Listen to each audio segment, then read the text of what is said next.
Hey everybody, this is Angela and you're listening to 5 Picks and a Chick featuring El Gato.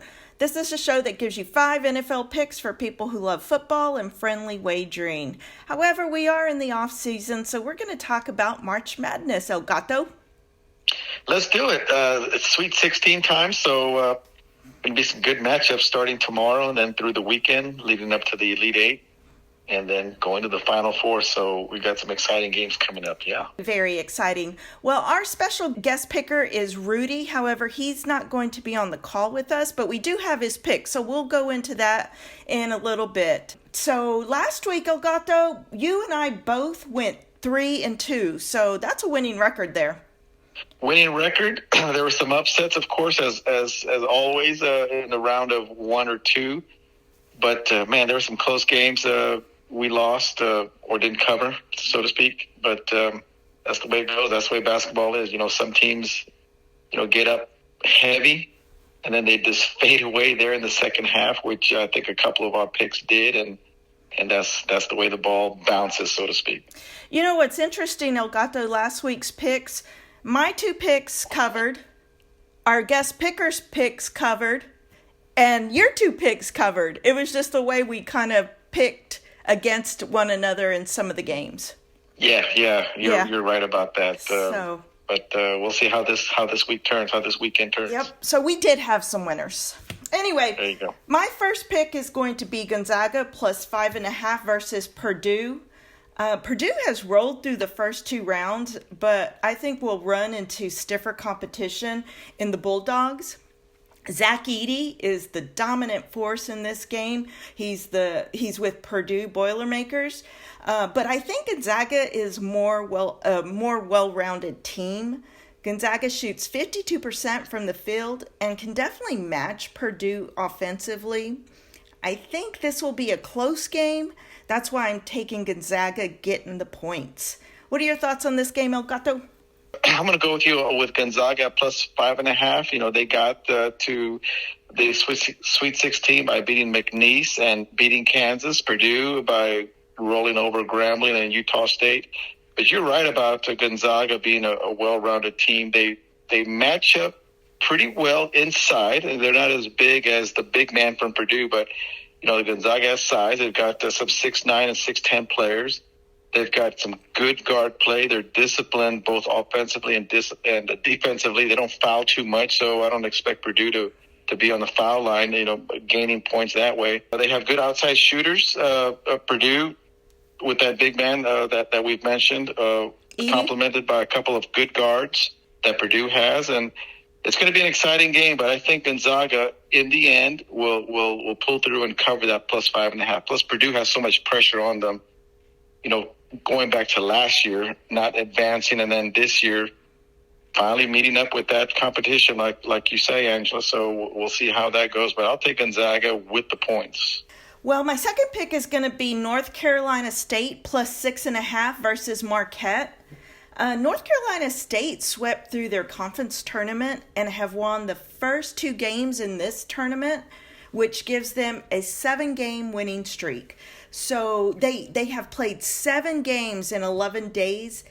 So this 4-day rest for them is much needed, and I think it's going to help them. They'll be re-energized and ready to go with the big man in the middle, DJ Burns, who I love DJ Burns. So I'm going North Carolina State plus 6.5. I'm going to go with the other side of that bet, Angela. I'm going to go with Marquette at minus 6.5. That's a big number. You are correct, though. North Carolina State they haven't lost in about 2 or 3 weeks. It seems they've won. You mentioned 7 straight, cruised through their conference championship, winning the first 2 games of this tournament by getting by Texas Tech, and then had a much tougher matchup with Oakland. In fact, they were kind of lucky they won that game because Oakland kind of went cold on outside shooting. Marquette, not too much competition. They coasted through Western Kentucky and then had a tough time against Colorado, but they handled them pretty well there at the end. Defensively, they don't match up on the big side like not like North Carolina State has that big man in the middle. North Carolina State is athletic. Marquette is just as athletic as North Carolina State. They've got some shooters. I'm talking about Marquette now. They got a couple of shooters on the outside that can hit the mid-range and 3-pointers. I think Marquette will be a little bit better transition-wise, and they can just match up just as well athletically. Marquette coming off of playing in a tough Big East conference. I'm going to go with Marquette in this one. I think North Carolina State's run ends with this game here. All right. Our guest picker, Rudy, picked Houston -4 versus Duke. Duke went out last year in the second round against Tennessee. Houston, I think, is a stronger, more physical team than Tennessee was. I guess the question is Duke a better team than last year? Although the Cougars advanced to this round in an overtime win against the Aggies, I think they have enough firepower to take down the Blue Devils if they can at least stay out of foul trouble. So I will go with our guest picker, Houston -4. What are your thoughts on this game? Yeah, I like that pick, but I'm going to go a little different route. I'm going to go with the over 134.5 on this one. I think both teams are going to be able to score the basketball. God, that Houston A&M game last weekend, and that was must-watch TV. It just kept going back and forth. Neither team gave up. Duke, they got through Vermont and James Madison pretty easily. Duke is pretty sound defensively, as most Duke teams are. They're solid on the offensive and defensive boards, and they've got a couple of scorers that I don't think they can match up, 3-point for 3-point against Houston, but they've got some solid scorers. So that's why I'm going to go ahead and pick the over on this one. Houston, they've got 4 starters that can score the ball pretty easily. They've got a couple of big men in the middle that can clean up the glass. The over 134.5, I think, by the way these two teams can get up and down the court, I think it's a pretty easy over. I'm going to count on that. Okay. Do you have a 4th and 5th pick for us? Well, I have a 4th and 5th pick, but it's going to be in the same game. It's going to be the North Carolina Tar Heels -4 against Alabama. I'm going to go with Tar Heels at -4. North Carolina, they play very strong defensively. They rebound very well offensively and defensively. Plus, they're pretty good in transition, too. And they've got several key players that can score the basketball. Alabama, very athletic, can get up and down the court, can score a lot of points. But their Achilles tar heel is that they're kind of lazy defensively. They pick spots when they want to play defense, and they go several minutes, long spurts of not really wanting to play defense and just wanting to get in transition to play offense. So I'm going to count on North Carolina taking advantage of that part of Alabama's weakness and not, fully focusing defensively the entire game. It's going to be a tight game, I think. North Carolina, I'll take them at -4. What do you think? Yeah, I'm going with you on this pick as well. I'm taking the Tar Heels -4. It's hard to believe the Tar Heels didn't make the tournament last year. The team that they are this year, it's crazy. In 1 year, they weren't in the tournament, and now they're forced to be reckoned with. So I am going to take the Tar Heels. They have improved significantly, and I see them beating Alabama and covering. Alabama can hit their 3-pointers, but I don't think that's going to help them in this game. So I'm going with the Tar Heels -4. All right. I'll take that. How about a 5th pick? A 5th pick is the same game. I'm going to go with the under 173.5. And the only reason I'm going to go with that is that, for the score to reach over 173, I know North Carolina can score plenty of points, and so can Alabama. But considering how well North Carolina Tar Heels can play defensively, I'm thinking Alabama is going to need to hit upper 40, close to 50% of their shots in order to make that over. Will they be able to do that against North Carolina's defense, which North Carolina plays defense 40 minutes? They don't take any plays off on the defensive side. So, in order for this to go over, Like I say, Bama will need to be hitting some threes. They'll need to be hitting a lot of mid-range shots. So I'm not counting on that. So that's why I'm going to go with the under 173.5. All right. Well, I'm going to go with you again on this one. I'm going to take the under as well.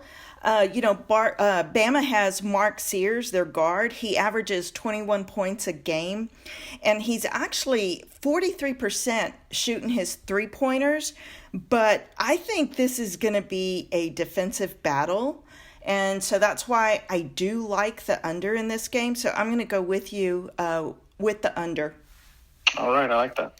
So let me ask you, Elgato, after seeing the first week of March Madness, do you have a prediction for who's going to take it home?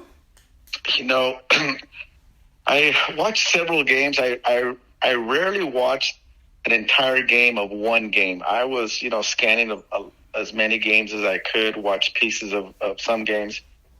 UConn is as tough as nails.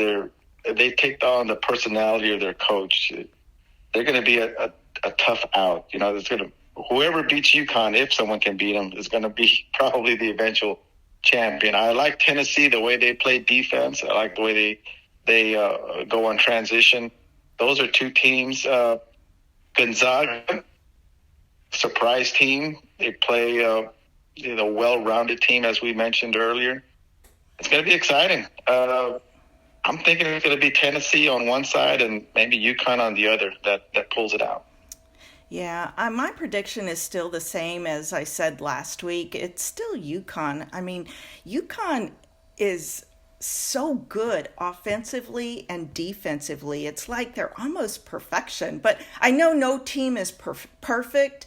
And there are coaches out there that can find weaknesses in even the best teams. So, Like you said, if someone takes down UConn, they're probably the ones that are going to win this championship.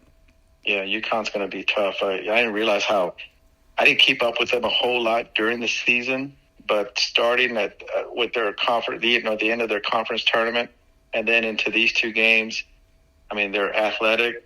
They've got size. They've got speed. They're good. They're just a good overall team. They're going to be tough. Yeah, I agree. Any final thoughts, Elgato? No, just looking forward to some good basketball this weekend. The teams vying for the Elite Eight, and then next week we'll see who's in the Final Four. We'll see what happens. Well, my final thoughts on this, Elgato, is it's going to be a lot of great games. These are some really big powerhouses still in this, and the matchups are going to be great. So I'm looking forward to this weekend. The other thing is NFL Kickoff 2024. It's September 5th, and we are 161 days from September 5th. So guys are moving along real quick, and we'll get our first taste of the NFL season with the upcoming NFL draft late April. So that'll give us a little window of how teams are, going to draft, where their needs are and where they're projected, for the upcoming season. So it'll be here before we know it. It really will, especially like you said, the draft is a month away. I like watching the draft. I know some people are like, not so much, but I like watching the draft, and then that kind of gets you a little bit excited about the upcoming season that will start September 5th. So yeah, you bet. Yep. All right. Well, if you have made it to this point in our podcast, we just want to thank you for listening to 5 Picks and a Chick. Be sure to tell your friends about us. Also hit the subscribe and like button on our YouTube channel. And you can also find us wherever you get your favorite podcasts. Thank you to Rudy for giving us his pick this week. And make sure to join us next week. Big Zay will be with us next week, and we'll probably record on Thursday since there's not any games on Thursday. And as always, thank you to Elgato for being part of 5 Picks and a Chick. 1, 2, 3, break.